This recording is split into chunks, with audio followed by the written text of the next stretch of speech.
this because then I'll have to call everybody if I don't. So, okay.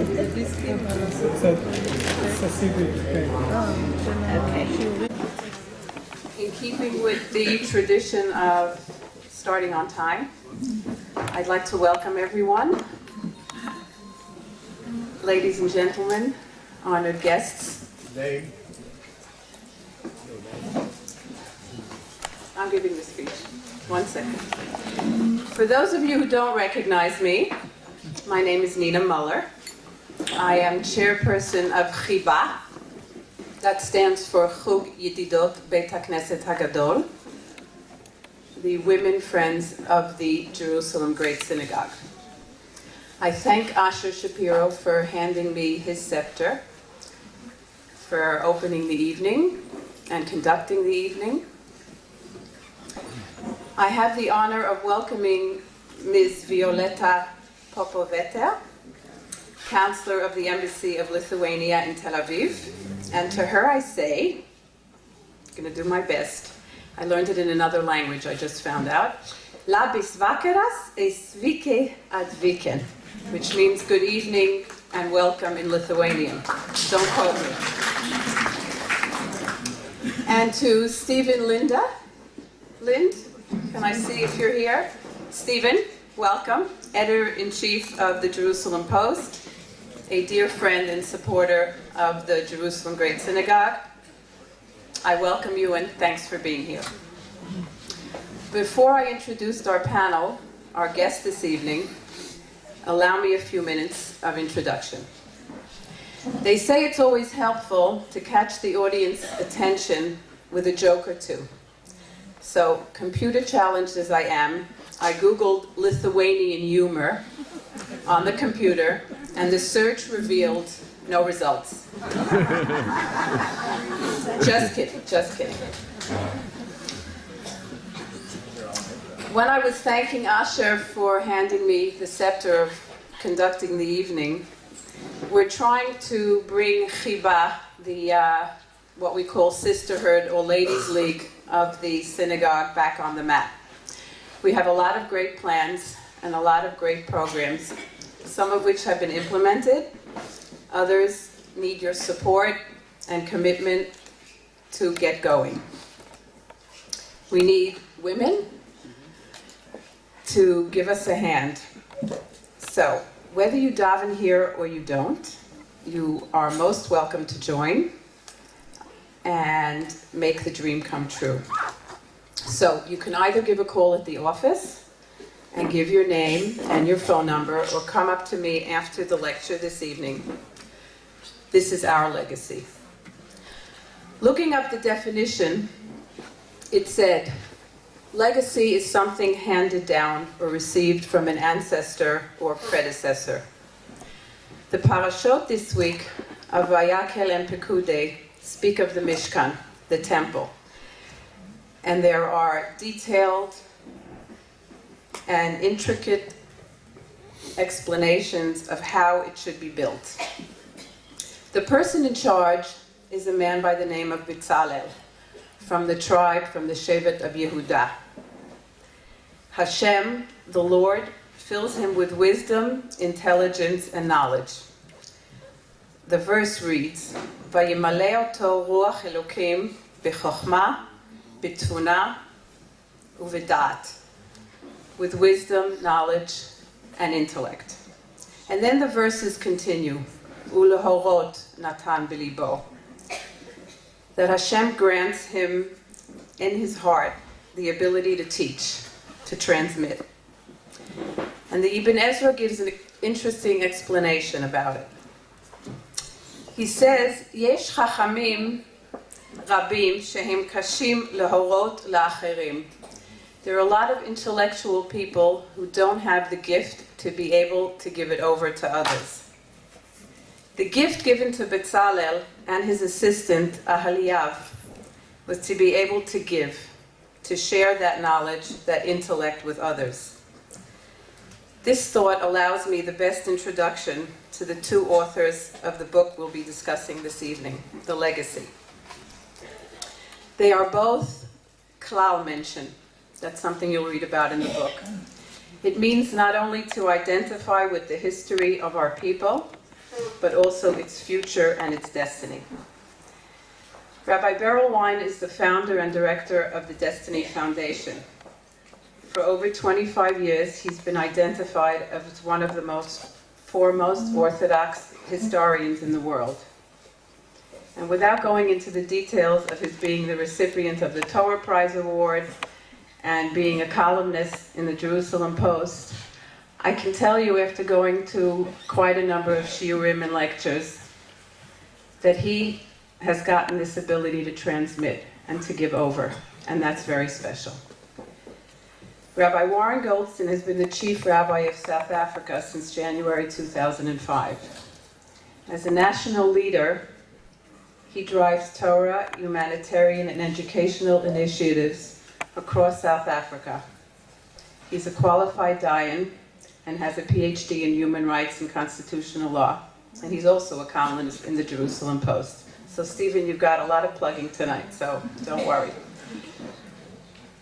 Both of these honored and esteemed gentlemen have been given this gift of the Horot to be able to transmit, which is why I'm very excited to hear the interview that's following, which will be conducted by Gila Fine, who is the editor-in-chief of the Maggid Books, that's Cohen Publishers.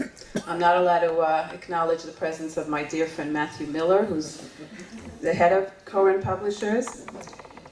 Gila is a teacher of Talmudic narrative and has previously taught at the Hebrew University and Tel Aviv University and the Shalom Hartman Institute. It gives me great pleasure to introduce them, and I want to just tell you briefly that The Legacy is a book about what should and can be, now and always. It talks about derech eretz, about midot, and being a mensch. I wish all of you a pleasant evening, and ask you again, if I didn't mention it, to please turn off your phones and enjoy. Thank you.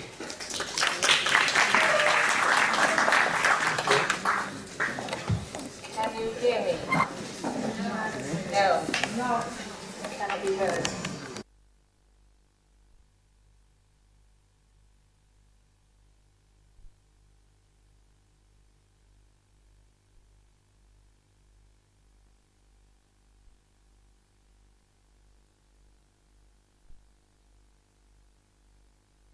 Lithuanian rabbis. There is a wonderful anecdote in the book. There's several very wonderful anecdotes in the book, but there's one that I particularly like about the founding father of the Mussar movement, Rabbi Yisrael of Salant, who was invited by one of his disciples for a Friday night meal. Before accepting the offer, Rabbi Yisrael asks his disciple, what does your Shabbat table look like? And the disciple, eager to impress his master, says, "Oh, Rabbi, everything is done according to the highest of halachic standards. Our meat is all glatt and under the strictest supervision. Our cook is a widow of a Talmid Chacham, and she follows the laws of kashrut to the letter. My own wife oversees the preparation of food and makes sure everything is okay. And the meal, Rabbi, it goes on for hours. We sing, we talk Torah, we discuss the Parsha. It's a true celebration of Kedushat Shabbat." And so Rabbi Yisrael agrees on one condition. The meal must not exceed 2 hours. And that Friday night they sit down. It's like a race. First course goes directly into the soup, which is immediately changed by the main course and goes quickly into dessert. Hardly a word of Torah is spoken, no songs are sung, and by the time they get to the Birkat HaMazon, the disciple, crestfallen, turns to Rabbi Yisrael and says, "Rabbi, what was wrong? What fault have you found with my Shabbat table?" And Rabbi Yisrael, rather than answering, asks that the cook, the widow, be called up from the kitchen. And as she enters the dining room, he says, "We must apologize to you. I believe you were in an awful rush this evening." And she says, "God bless you, Rabbi, and may you always be our Friday night guest. Our meals are usually so long, and I'm so terribly tired by the time they end. I can barely make it home. But tonight I can go home and have a proper Shabbat rest." Rabbi Yisrael turns to his disciple and says, celebration of Kedushat Shabbat is wonderful, but not at the expense of another person. The reason I find the story remarkable is that it beautifully represents the world of Lithuanian Jewry as it is captured in the book. It's a world of deep religious devotion and profound ethical passion. A world of strict halachic observance and even stricter moral conduct. A world where the commitment to Torah is rivaled only by the commitment to Derech Eretz. Rabbi Wein, Rabbi Goldstein, welcome. Thank you. Before diving into the book as we shall, I'd like to ask you, what makes a community rabbi and a historian and a chief rabbi come together to write a book? And why specifically a book about Lithuanian Jewry? Well, it's not the money, that I'll tell you. You must all buy the book. If I may, the Midrash, Rashi quotes a Midrash that when Moses sent the spies to look at the land of Israel, he said, "Read them at the Aretz Mahi," see what the land is. So the Midrash says, well, what does he mean by that? And Rashi there quotes, "Yesh Eretz Megadelet Giborim, Yesh Eretz Megadelet Chaloshim." There is a land that grows heroes, that produces strong and vital people. And there are countries and lands that don't do that. Lithuania, for hundreds of years, produced giants in the Jewish world.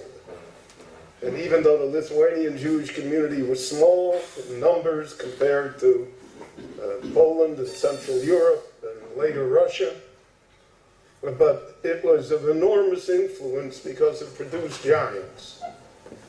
And Rabbi Goldstein and I benefited from the fact, I benefited directly. The Talmud says that he once asked Rabbi Yehuda Anossi, how come you're so great? Rabbi Yehuda the Prince, he was the editor of the Mishnah, the friend of the Roman Emperor. And he said, Pamachas roisi Rabbi Meir me'achorav. Once I saw the back of Rabbi Meir. If I would have seen him head on, I would have been greater. But at least I saw him from the back. So I personally still saw Lithuanian Jewry from the back. My grandfather, my father, my teachers in the yeshiva, they were all Litvaks. And that made an enormous impression upon me.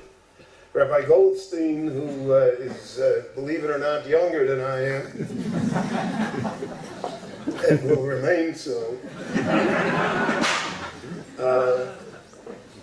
he studied from the next generation, the disciples of Rabbi Meir, so to speak. And we had a conversation a number of years ago about how important it would be to somehow record the tradition that we received from those great people. And unfortunately, Lithuanian Jewry was almost completely destroyed in the Holocaust. 99% of Lithuanian Jewry was destroyed. And so to speak, it's a task that we felt that we should try and show the value system that drove Lithuanian Jewry, the legacy that we had from its great teachers, and the fact that somehow that legacy should be known in a world where Lithuanian Jewry almost is non-existent.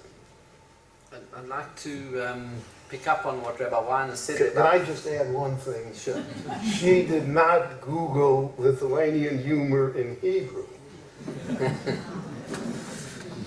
I'll attest to that because I did, and the results are numerous. I just wanted to pick up on the point that you mentioned, Rabbi Wein, and that is about the value system, because that's actually what this book is about. Before getting there, which I'm going to come back to that in one moment, I just want to correct something that you said, Gila. I think it's an important clarification, because, and it goes to the heart of this book, which is about values. It's not just about the geography of a particular place or even the history of a particular group of people.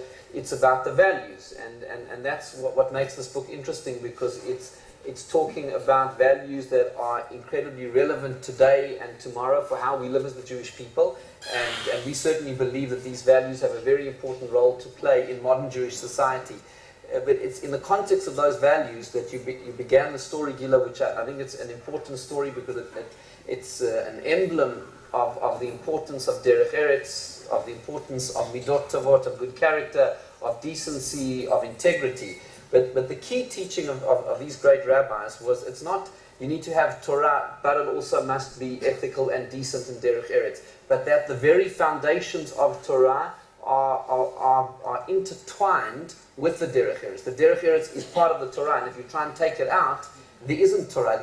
If you take derech eretz out of Torah, you don't have Torah that's left, but it just doesn't happen to have derech eretz. It actually, the Torah itself disintegrates. There's a passage there quoting from Rav Aaron Kotler, who says that if you take the decency and the kindliness and the sensitivity out of Torah, well, what's left is something that may carry the name of Torah, but it's really just in form. And that's part of one of the very important dimensions of this legacy. It was saying that these things shouldn't be separated. It's not I'm Torah and I'm ethical at the same time. They actually are two sides of the same coin and cannot be separated. And by the way, the relationship works the other way as well. That in the same way, without derech eretz, there's no Torah. That's the Mishnah Pirkei Avot. Without Torah, there's also no derech eretz, because the Torah itself teaches us what it means to be a mensch. And that, I think, for both of us, for Rabbi Wein and for me, was an important part of writing this book, to say, here are values that, although were taught by people who lived in a very different set of physical circumstances, these are eternal values. And that's why the word legacy, it's not just about the past, it's about the future. Actually, I think the word legacy has a double connotation, the past and the future, and that's why the subtitle is Teachings for Life from the Great Lithuanian Rabbis. It's not the history of the Great Lithuanian Rabbis, it's what they would say to us today if these great Roshei Yeshiva were to walk into this hall today and be amazed at the incredible miracles of the rebuilding of the city of Yerushalayim. What would they say to us today in modern Jewish society, modern Israeli society, Jewish society all around the world? And that's what we've tried to capture. I'd like to continue where you just left off, because I think it's very important to make the clarification. This is not a work of history, although it contains very many historical facts and figures. It's also not a work of religious philosophy, although it contains quite a bit of that too. Essentially, the legacy is a work of morality. We have a tradition of ethical wills, where great rabbis leave a document behind to their descendants, and they instruct them in the fundamentals of Jewish life. The legacy is such a work.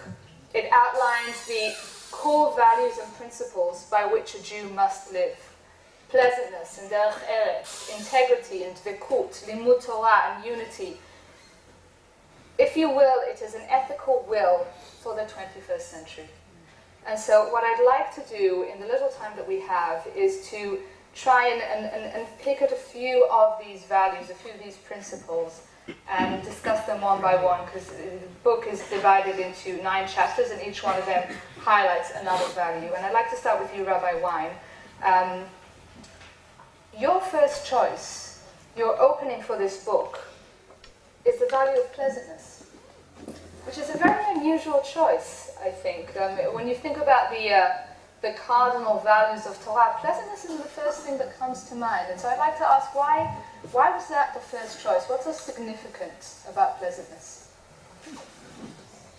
To put it bluntly, in an unpleasant manner,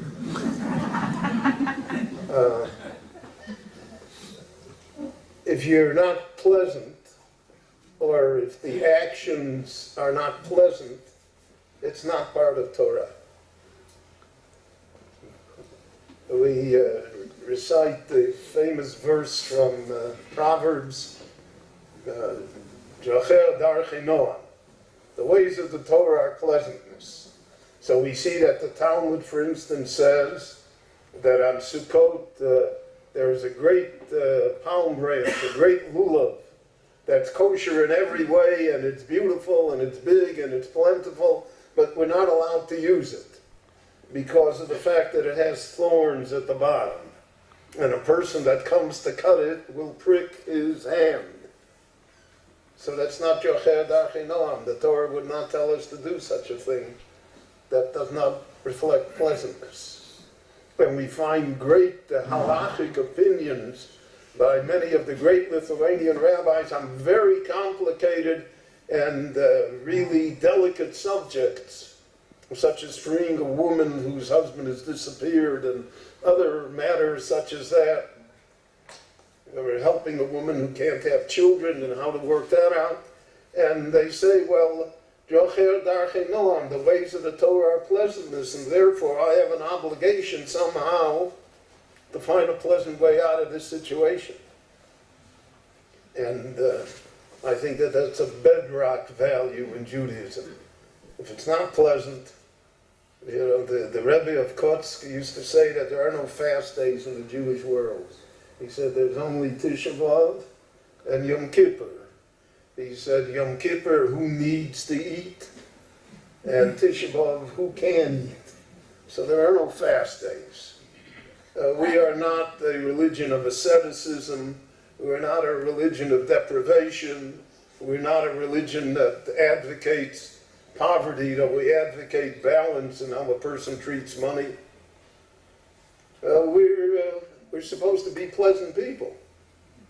And unfortunately, we're always, over our thousands of years, we've been painted into all sorts of situations which make it difficult to be pleasant. But the value system, the goal, is Jocher darchei noam. You have a lovely phrase in the context of this chapter. You say it's a common Lithuanian phrase, frum is a galach. Yeah, well, see, when we were in the yeshiva, so we would ask the Rebbe, he would talk about somebody. So we would say, Rebbe, is he frum? Meaning, is he observant? Is he a Sabbath observer? And he would say, you know, that's not us. You know, frum is a word that's used in different faiths. It has nothing to do with us. But the question is he ehrlich? Is he a good person? Is he honest? Does he have integrity? That's the question to ask. And that was drummed into us. That was really drummed into us. And just one more thing on pleasantness. Lithuanian Jewry saw itself as a family. And therefore, even if you had cousins that were communists, he was still part of the family somehow. We were stuck with him, but he was part of the family. And we reacted, therefore, as a family. I remember my father-in-law was the quintessential Lithuanian rabbi. So the first time we came to Israel, it was in 1968, and he got up one morning and he said, Berel, he said, today we got to go, I have to see my cousin's children. I said, fine, where are they? Meir Shorim and Gula? He said, no, they're in Kibbutz Daphne. Kibbutz Daphne is Shomer HaTzair, left of left, up on the Lebanese border. They don't have anything. I said, Pop, what are they? He said, what are you talking about? He said, they're my cousin's children. And we went to Kibbutz Daphne. And he embraced them and they embraced him. Today, I don't want to, you know, it's more difficult today to embrace. But the Lithuanian Jewry felt itself to be a family. And in family, everybody's got a nutty uncle. That's the way it goes. I think just to come in on there, those who have visited in South Africa know South African Jewry. One of the strong points of the community is this ability across the divide between religiously observant and non-religiously observant. There are good relationships, and there's communication, and there's an openness, and there's warmth, and also within the Torah communities as well. That there's a respect that doesn't matter if people are coming from different hashkafas, different philosophies. By and large, there's a tremendous amount of respect. I'm not saying that there are no faribbles in the community. I've seen my fair share of those over the last number of years, and people are people. But there's an ethos that says, as Rabbi Wein was saying, this concept of being part of one family, and it doesn't matter about these things which divide us, but we try and reach across those divides. I just wanted to clarify on this statement that was mentioned before about it said a Jew is not frum, a Jew is ehrlich. It needs a bit of clarity because it could be misunderstood. Meaning the observance of halakha is the basics. I mean that's starting at foundation level, and that's that statement shouldn't be interpreted to say, well, it doesn't matter if one keeps the halakha or not, just got to be a decent person. It's not saying that. Halakha is the foundation upon which Judaism is built. But what it's saying is what's the driving ethos, and part of what is mentioned in the book is an idea from Rav Shlomo Walby, which is obviously the famous Talmud of Rabbi Yerucham, and part of this line of great Rabbonim, and he talks about a very interesting concept. What is frumkeit? What is it? And he says something which is very radical, and if he hadn't said it, I certainly would not have even dared to think it, let alone say it in public. But I'm riding on his shoulders, and that's the beauty of the book. Is what we're really putting across is not our philosophy of life; it's what we've received from our teachers and handing it on. And what Rav Walby says there, he says that a human being has a number of natural instincts and drives. There's the drive to eat, reproduction, accumulation of material goods. These are all physical drives within a person. And he says there is another natural drive within a person, and that is the desire to be close to God. And he links it with all of these because he says, you know what they share in common? I'm telling you, it's radical. It sounds radical, but Rabbi Shlomo Walby says it comes from Rabbi Yerucham. This is part of our tradition. He says because they share in common that they all are self-centered drives. They're about self-gratification. And the Torah comes along, Judaism comes along, the Torah, the halacha, our whole ethos comes to take all of these physical drives and channel them to make them positive in the world. So the desire to eat, to accumulate, to reproduce, all of these physical desires Judaism takes them and channels them to make them positive, and so too the desire to be religious. That when they were talking about frum, what they mean is the desire to be religious. And it says, just because someone wants to be religious doesn't mean that the outcome is going to be positive. That even with the best intentions in the world, that the outcome can be enormously destructive if it's not guided by an overall ethic, which is what Judaism does. God gave us the Torah to guide us in all these things. So that desire to be frum, to be close to God, you can almost feel, well, that justifies anything. And he quotes from Rabbi Salsalant, who talks about frum and negia, which means a person is partial because of their feelings of self-righteousness. And that all of a sudden can allow a person to justify speaking Lashon Hara about other Jews, dividing themselves from other Jews, attacking other people, behaving in a manner which is not in accordance with Derech Eretz, because you say, well, I'm doing this because this is the self-righteous indignation, and if it's self-righteous, if it comes from righteousness, it must be holy. But what they taught was that sometimes the Yetzer Tov, the Yetzer Hara, the evil inclination, dresses up like the Yetzer Tov. He looks very frum and is justifying actions in the name of religion, and that can be such a destructive force in the world if it's not contained within a broader value system. And what the Torah tries to do is channel that, make it positive, do something good with it. And that's why frum by itself can't be, because that's just an instinct. It's just a driving force within a person, and it needs to be contained within a broader value system of Torah values, not an external value system. That is what the Torah was given for. Rabbi Goldstein, you mentioned Derech Eretz, and I'd like to pick up on that, because the first value you choose to highlight is Derech Eretz, which you describe, and I quote, as basic, decent human behavior. That's a quote. However, when you read into the chapter, you find that the bar for this basic, decent human behavior is set very, very high. According to some of the halachic examples you quote, anybody who throws a piece of paper on the floor, who takes a book out of the library shelf and puts it back in the wrong spot, anyone who eats in the marketplace, anyone who gulps down a whole glass of drink in one go. And I see some of your faces. These people are devoid of derech eretz. And according to the Shulchan Aruch, some of them are even, and this is extreme, are considered Rasha'im who are not allowed to give testimony in a court of law. This is a very high standard for basic decency. The term mensch, which is used, we always say, to be a mensch, and it's mentioned as the chapter, it means to be a person, which means this: the Torah was given to a human being. So God expects at the entrance level, we must be good people. And then on top of that, the Torah builds incredible excellence in all spheres. But the minimum bar of being a human being is to act with decency, with dignity, and it's true that it takes the reason why there are many of these statements in the Talmud which are so critical of a person who's acting with a lack of derech eretz, because the Talmud is saying such a person almost loses the status of being a human being, because the difference between a human being and an animal, one dimension, is that culturedness, that sense of refinement, and then that has to be the foundation upon which a whole lot of the other values are added. But what I point out in that chapter is that the value of derech eretz, of the decency and the civility, is intertwined with the other Torah values of midot tovot, which is good character. That's part of humility, not being jealous, slow to anger. That's the good character, and then also the mitzvot bein adam lechaveiro, the mitzvahs between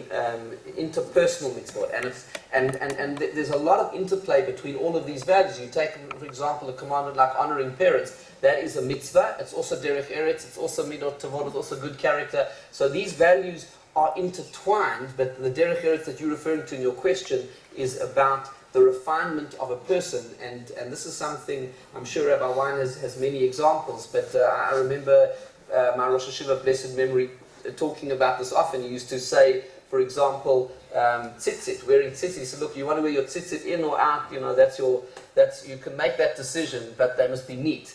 Or, and he was always bothered by how someone could take a box of tissues and put it on a bimah. He said the bimah was there for the Sefer Torah, and how does and then I remember one time that it was just after Shabbos, and he called the whole yeshiva together because he said he saw a guest walking into shul, and everyone was in the middle of their davening, and the person didn't have a chair, didn't have a siddur, and everyone continued davening and ignored him. So he called all of the students in immediately that Sunday morning, and he said, look, he saw the person come in, they were looking around. He said, you know how awkward it is, someone walks into a new shul, they walk into a new place, they don't have a chair, they don't know where they are. The all halachot, laws of how one can interrupt one's davening. He says, you stop. He said, we learned it from Abraham. When the angels came, he thought they were just Arab wayfarers and idolaters. And yet he was talking to God. He interrupts the conversation with God to go and help them to do Hachnasat Orchim. He said, he said to us at the time, I remember it seared into my memory. He said, you can't tell me that your davening is any closer than Abraham's communication directly with Hashem. So he said, why didn't you stop? You should have got up, given the person a place. And it was those kind of examples all the time. It became really practical. It took it just from the words into being something real that trained us the whole time, is that we have to look at our mitzvahs and our service of God in terms of the people around and the sensitivity and kindness to those around us. The Rabbi stretched it even more, that there's a respect for inanimate objects, not only for human beings. We just finished the book of Shemot, Moshe Rabbeinu. Moshe is not allowed to smite the water, and he's not allowed to smite the earth, because the water saved him, the earth saved him. He owes them, so to speak, consideration. Now the earth is the ground is inanimate, and the Nile River is inanimate. What does the Nile River know whether he hits it or he doesn't hit it? But Moshe knows, right? Moshe knows. And so there's that lesson. So all of derech eretz is a lesson to the person as to his relationship with the world, with nature, with God, and with other human beings. That's why it's called derech eretz. It's the way of the world.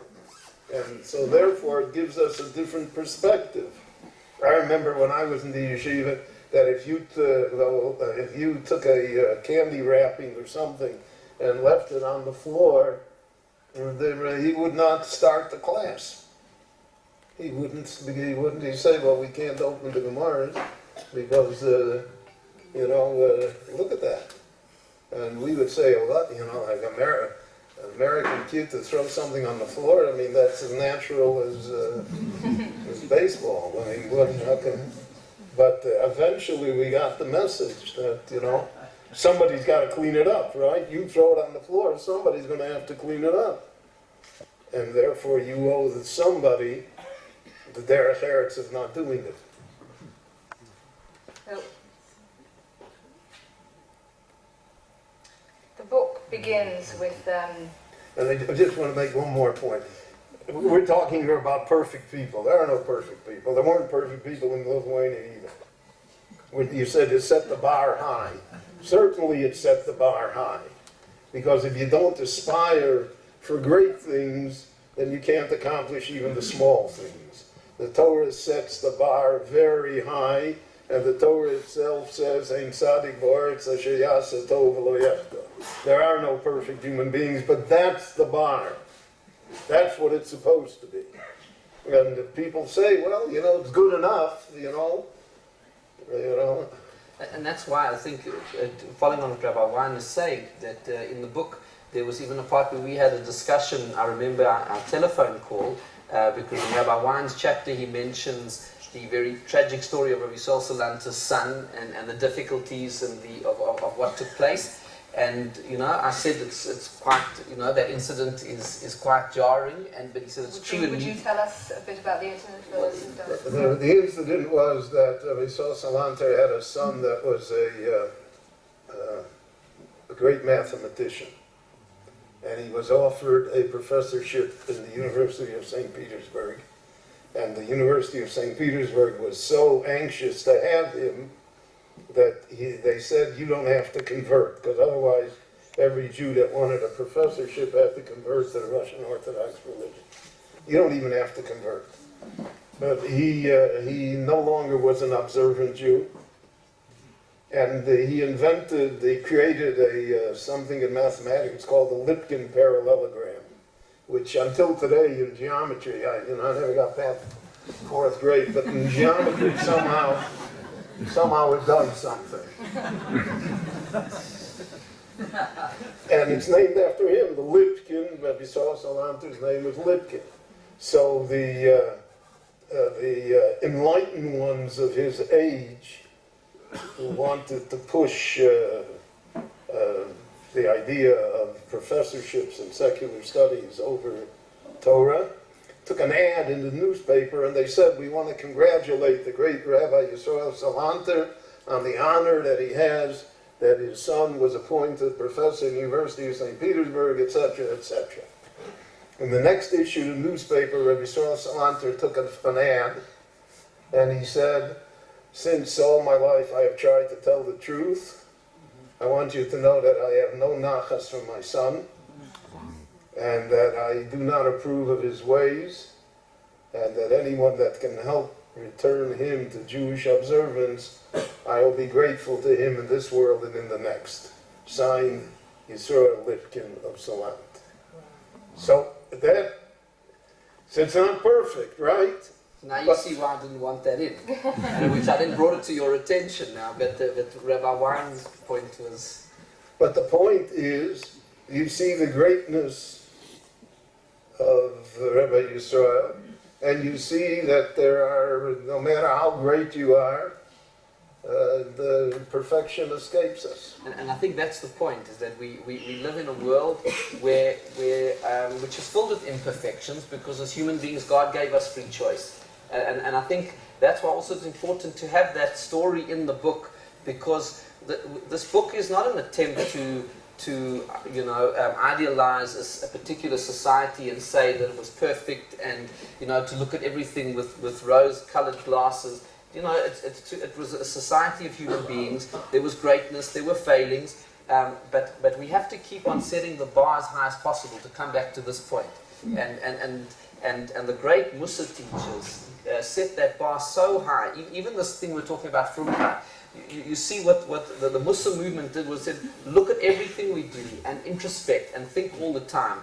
even if it seems to be motivated positively, what's beneath that positive motivation? Maybe there's something underlying it which is self-centered. Maybe there's something that I'm doing. What about the consequences? The Muslim movement kept on teaching, what about the consequences of what I'm doing? It may seem positive and wonderful today, but what impact will it have? Even the story that you began with, Gilad, saying, on the one hand, you've got a wonderful Shabbos experience. On the other hand, what's the consequence for the woman who's in the kitchen? And how will that affect her life? And so much of what we have to do is filtering all the time. And it is a very high standard. And it's one which we all, it's a lifetime's work. I mean, maybe I must only speak on behalf of myself, but I'm sure that Rabbi Wein will agree. As authors, we're writing down the teachings we receive. We're not claiming to be the bearers of this in our lives. It's a constant, Rabbi Wein, yes, but me not. It's a constant. Rabbi, we didn't put rabbi in the book. It doesn't say Rabbi Berel Wein. It doesn't say Rabbi Warren Goldstein. It does in some places. It doesn't on the cover. And the One covers of where the most values people is look. humility. No, because we're not preaching here. That's not our task. This is not a sermon from the pulpit. This is a conduit of teachings that we receive. That you put the bar very high, but that's what Judaism is. I always say you shouldn't confuse Jews with Judaism. Yeah, sometimes they are two different things. Can I just... And you shouldn't confuse rabbis with religion. Sometimes it's also two different things. Rabbi Goldstein, you mentioned the great teachers of Mussar, and Rabbi Wein, you devoted a chapter to the Mussar movement and to its core value of dveikut, of cleaving to God. And you speak about this very unique Litvische brand of dveikut, which is a very quiet, very private, very restrained kind of religious fervor, as opposed to the louder, more boisterous, more highly emotional religious fervor that we're used to seeing today. Is it possible, is it really possible to achieve dveikut in this restrained, disciplined kind of Litvische way? Well, they seem to have been able to do it. The world says, I count the Litvak, a cold Lithuanian, because he's cold, he's not overly emotional, he's not overly ecstatic. If you went to, even today, for instance, if you go to certain yeshivot, the davening is very intense, but it's not necessarily with melody, with music, with ecstasy, etc. But what that does is it forces it inside instead of outside. Inside, you have to reach within yourself, within the great depths within yourself, to say, I'm talking to God and I want Him to hear me, and I really mean what I say. And that's not easy, but that again, that was the status, and it has to do a lot with the society also. I mean, Lithuania was not a very wealthy country, and nobody ever moved to Lithuania for the weather, and it was small, and it was, you got gigantic countries. It was Prussia on one side and Russia on the other side, and it always had these things, right? And so that influenced the Jews as well. There was very little to be boisterous about. And therefore, you have to work on yourself. But I think having said that, it's probably also very personal. I mean, there are certain davening styles, for example, is a personal thing. You'll find some people who are very exuberant, others more restrained, even within. But I think the point that Rabbi Wein, this last point here, is a very important one about external versus internal. So I'm going to stop you right there because that's my next question for you. Yeah. Your next chapter is about ehrlichkeit, this Yiddish concept of truth, of sincerity. And you speak about the importance of truthfulness, of keeping one's word. What I found most remarkable in this chapter is the importance of of being true not to others, but actually to oneself. You speak about the importance of preserving personal integrity. And you very strongly criticize people who adopt these outward shows, these outward signs of piety, these external stringencies, which don't always correspond to their internal spiritual state. And so carrying on, as you started saying, we seem to see a lot of that today. You know, I spoke on Sunday night.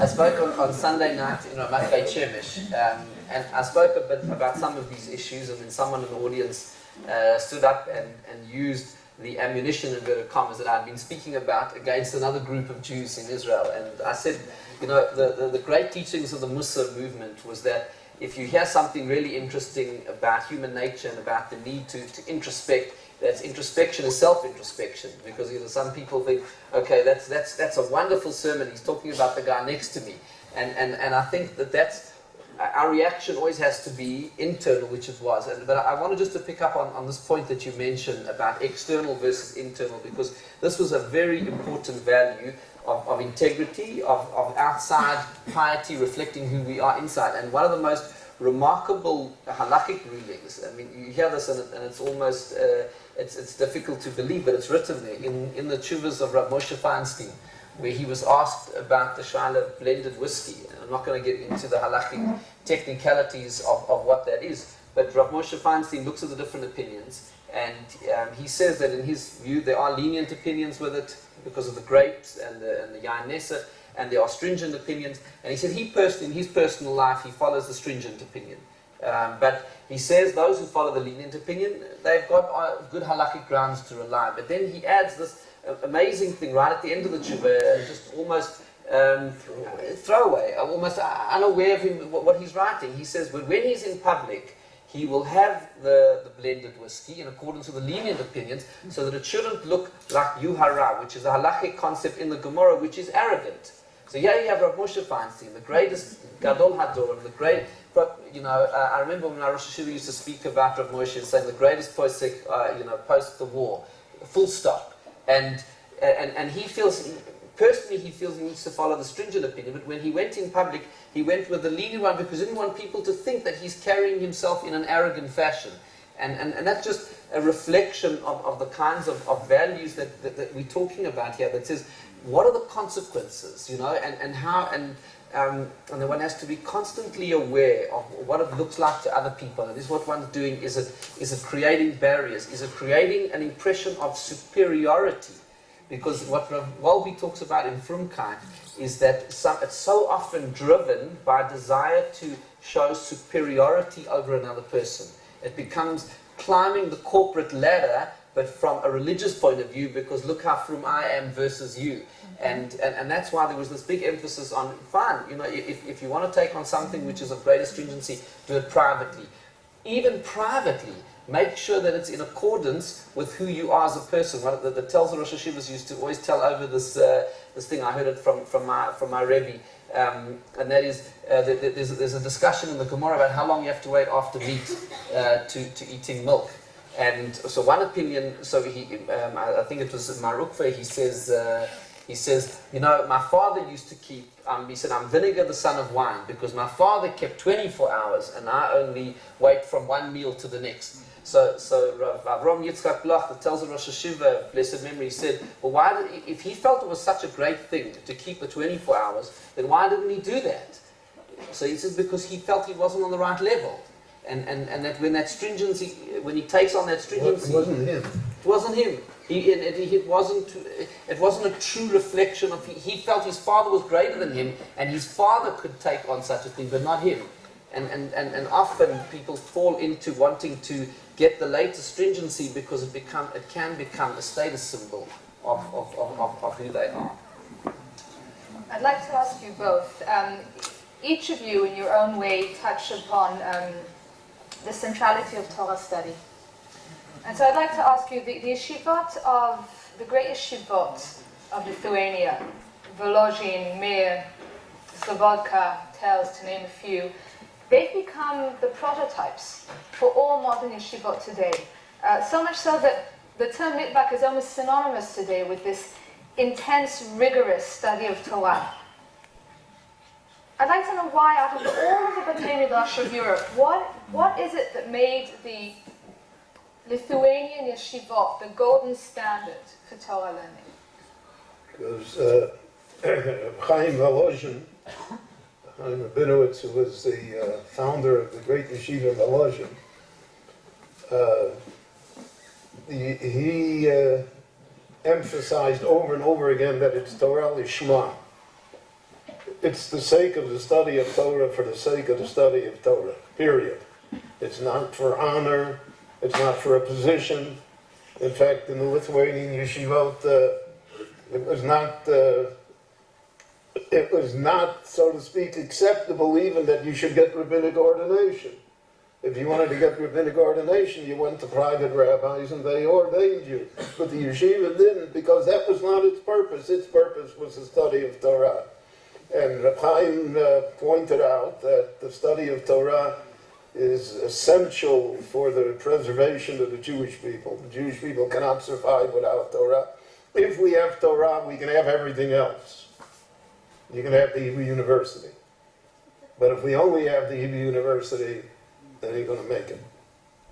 And so he said that centrality of the study of Torah, Torah Lishma, and then on a Kabbalistic level, he said the study of Torah, Torah Lishma, really is what preserves the entire universe. It preserves everything that exists in the world.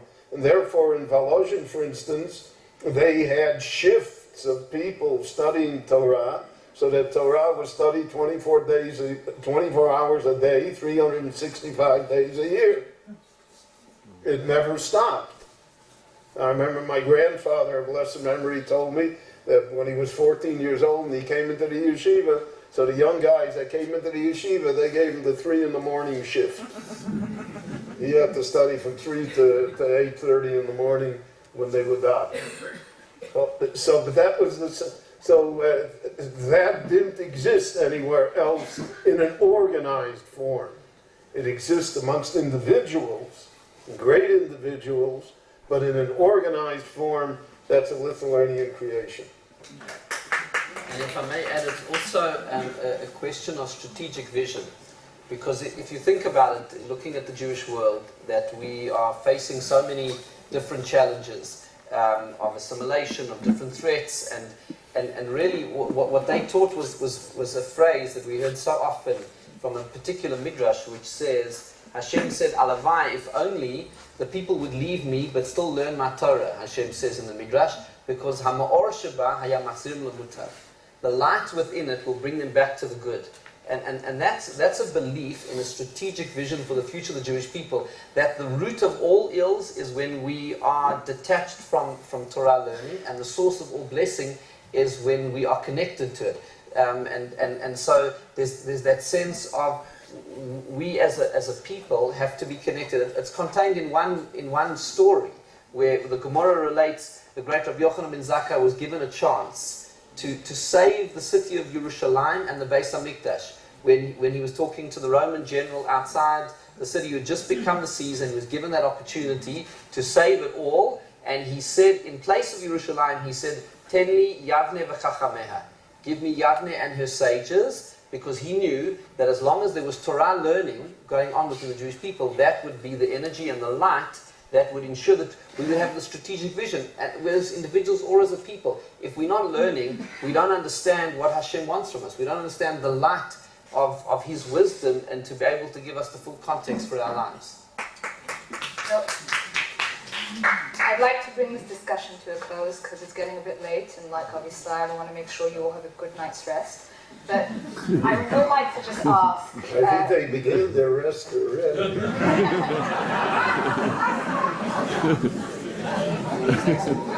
I wanted one final question, and we'll see if we have maybe a few minutes for 1 or 2 questions from the audience. The book is extremely rich in its discussion of values, of principles, of ethics.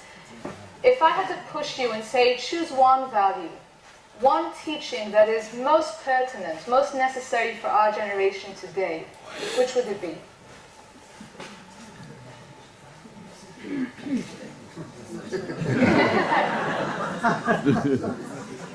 But I think that we just discussed that. The value would be the study of Torah.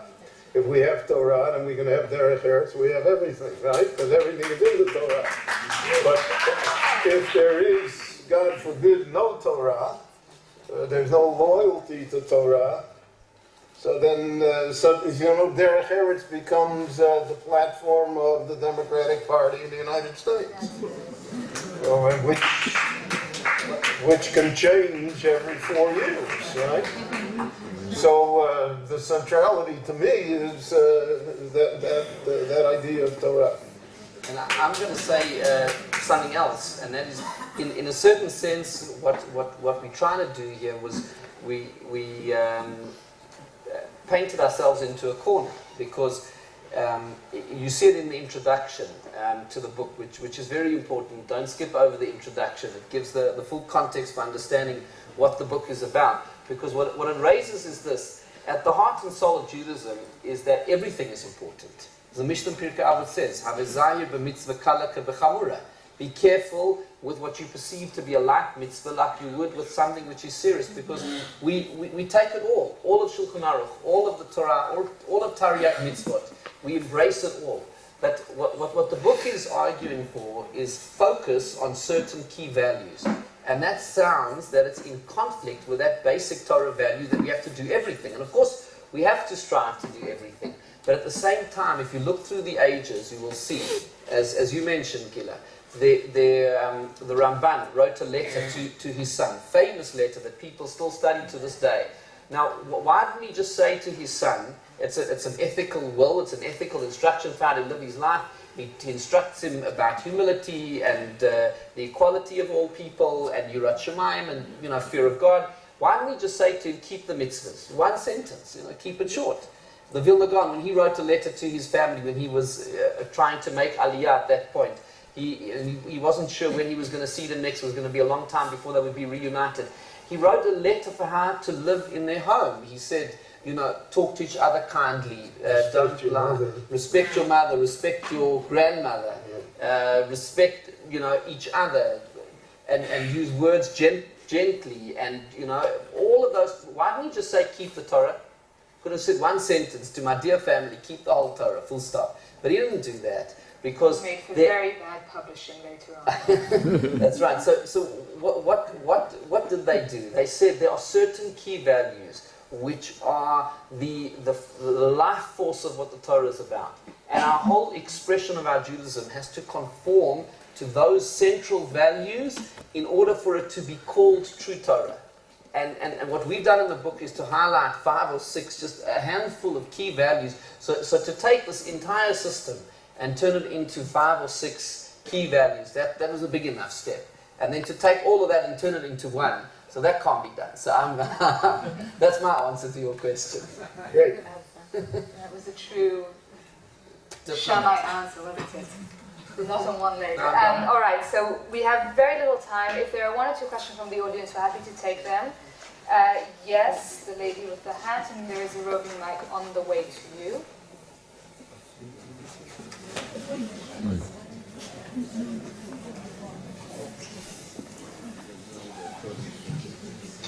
Could the rabbis please tell us why there is a collective loss of derech eretz around the Kiddush table?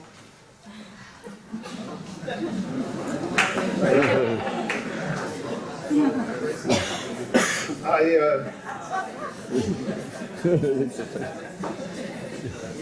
don't agree with your assumption, but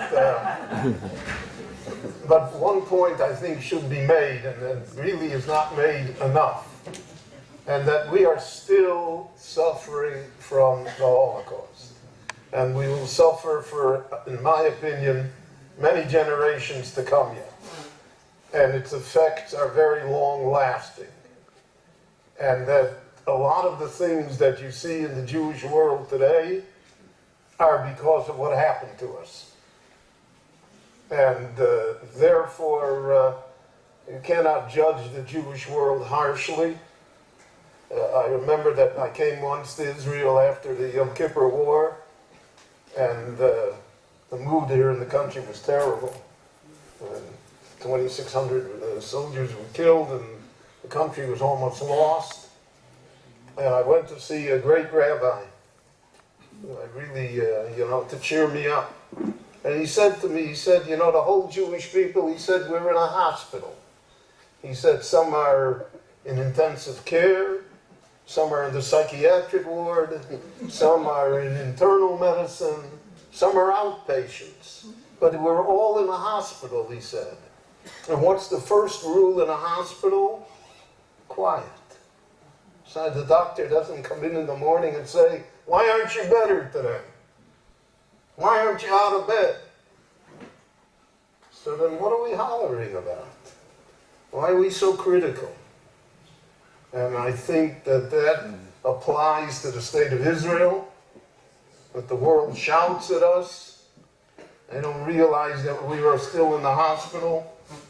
And it applies to the internal Jewish world as well. We have not, it's 65, 70 years, it's gone, but it's not gone. And it affects us. So that doesn't mean that we should be discourteous at the table. But it does mean that we have to see things in perspective. I think it also means that we need to talk about it. And that's part of what we're hoping to do with this book is sometimes people think that there are certain values which are so basic, they don't have to be said. But everything has to be articulated and discussed. And the more that we talk about the importance of these values, the more that can lead to a general improvement. Yes, one or two more quick questions, and then we really do have to bring the interview Preferably close. one. One question. Rabbi says, and I defer. Yes. This is a speech. This is an easy one. I don't know. This is an easy one. What made so many Lithuanian Jews pick South Africa as a country to go to? They knew that Goldstein would be the chief rabbi.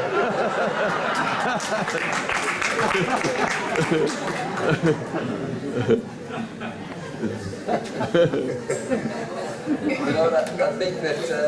I can tell you the history if you want. Yeah, and I'm better than you. In the 1860s and 1870s, there were terrible pogroms in Russia. The Tsar sponsored, the Russian government sponsored the pogroms. Jews started to move. 2.5 million Jews moved out of the Tsarist Empire in about 25 years. Most went to North America, but they went to other places in the world as well. There were about 150 Jewish families that moved to South Africa, and that which then was under the Boers. And the English had the Cape Colony, and South Africa is a beautiful country, it's a wealthy country, it's an enormous country, and they wrote home to their relatives, and they said, why are you putting up with what's going on in the fear of what the Tsar is going to do to you, because Lithuania was under the Tsar then, from the time of Peter the Great. Come. And so therefore, then there was a gold rush. They discovered gold. And then the Kimberley diamond mines. So then it looked very attractive. And about 20,000 Lithuanian Jews, who all were related to each other in one way or another, came to South Africa. And then their families came, Landsmannschaft, etc., etc. And that's how they ended up in South Africa, especially after the Boer War. And the tragedy is that, maybe 60, 80,000 more didn't come, because that would have made a difference also. And I think what Rabbi Wein is mentioning here, it's maybe a good note to end on, because this book, I think for both of us, is very personal in that sense. I mean, my great-grandfather came from Lithuania to South Africa in 1899, and was at the age of 17, and as you say, then he got a letter after the war to say that, the rest of the family, there was nobody left. And so there's that personal connection which drove us to write it, but also the other personal connection, and I think in a certain sense this book is very personal for both of us, because it's writing down the teachings of those who taught us, and in a sense it's our responsibility to them as disciples and students. You want to write down what your teachers teach you, so that be shared with other people. So that's the legacy.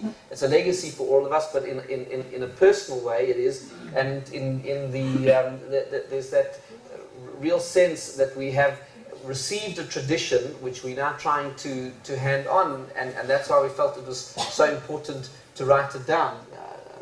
Absolutely. One of the values in the book which we did not get to discuss tonight is gratitude, hakarat tov. So I'd like to just end by thanking, first of all, the two of you, Rabbi Wein and Rabbi Goldstein. Thank you, And Gila. Rabbi Goldstein and Wein will be autographing books after the event for those of you who so wish. I'd like to also thank Judith Singer for putting together the evening. And I'd like to thank our hosts, both the Great Synagogue and Chiva, and ask Nina to close the evening for us. And may I also just thank Magid Publishers, to Matthew and to Gila and Judith and the whole team, who were such a pleasure to work with. We had a lot of robust discussions, as things got closer and closer to print deadline, but they have done a lot of effort in making the book come out physically beautiful, and that's a very important part of it. So I'm grateful to them, and the Rabbi Wein is, and we thank them for that. Thank you.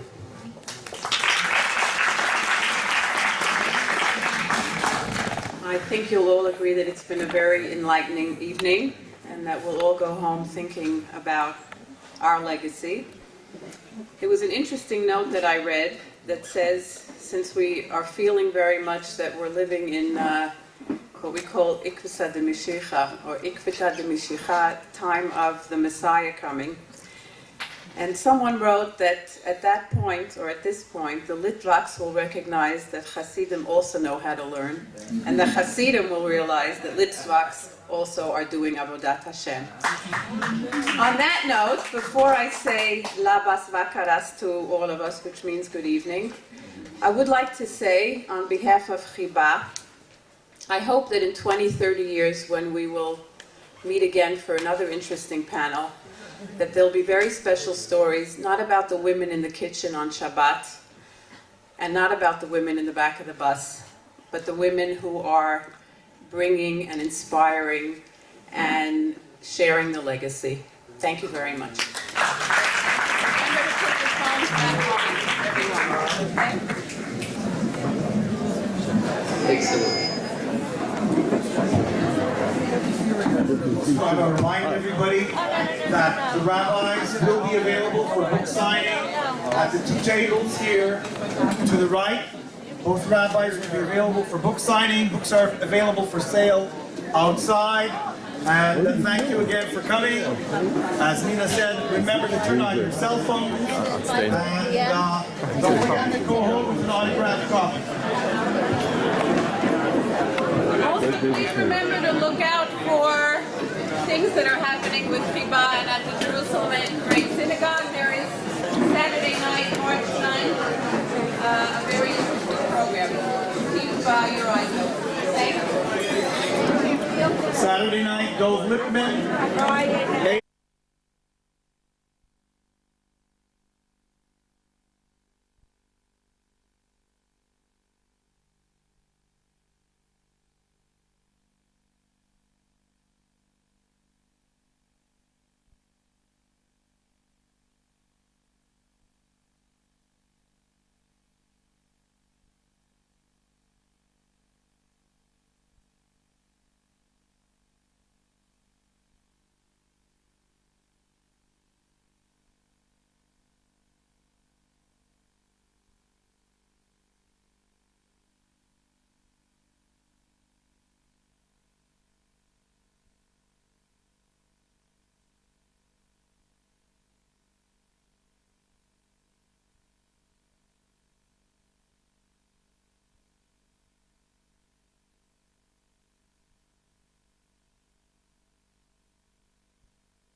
Lots of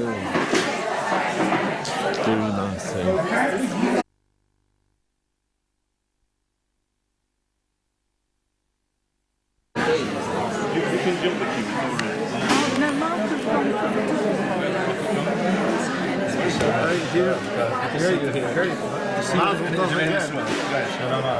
Shalom, Berel. Rabbi Goldstein.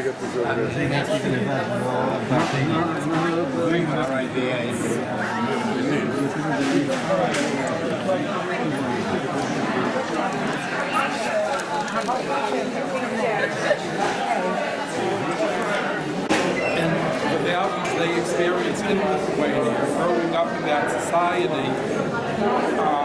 And I think that really all those values weren't lost, but we really don't appreciate those values. And I think a book like this and this evening definitely gives the hope that we'll be able to regain those values today for our children and for the future. Very nice. That's your call.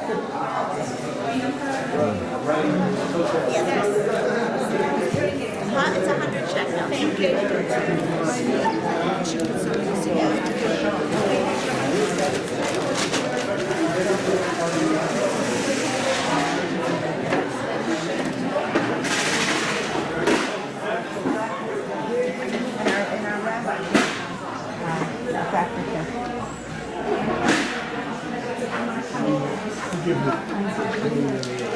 Thank you. I'm looking for things to break the friends with this week.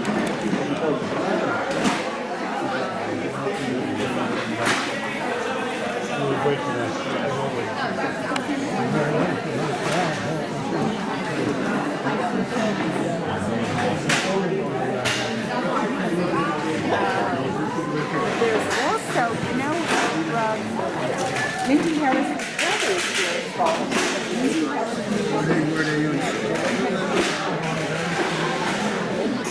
Event is a lovely evening. I know that. I know who they are. Yes, now I know.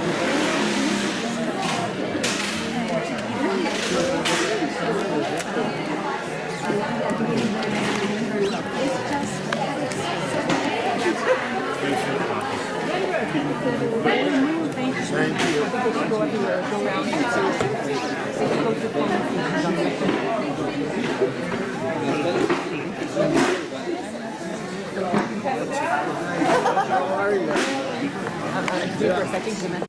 you. We go back over 30 years. Classmates from dental school. I probably met for the first time at the Curve, Rabbi Goldstein's outside. I used to learn there on Yom Rishon in the morning. And Okay, so who should just Dr. Maury Bank. Thank you. how do you spell Maury? Be well. Thank you very much. Thank you for coming. Thank you for coming.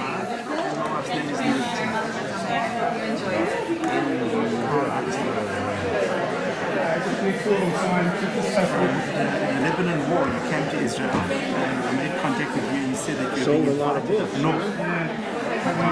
That's a good idea.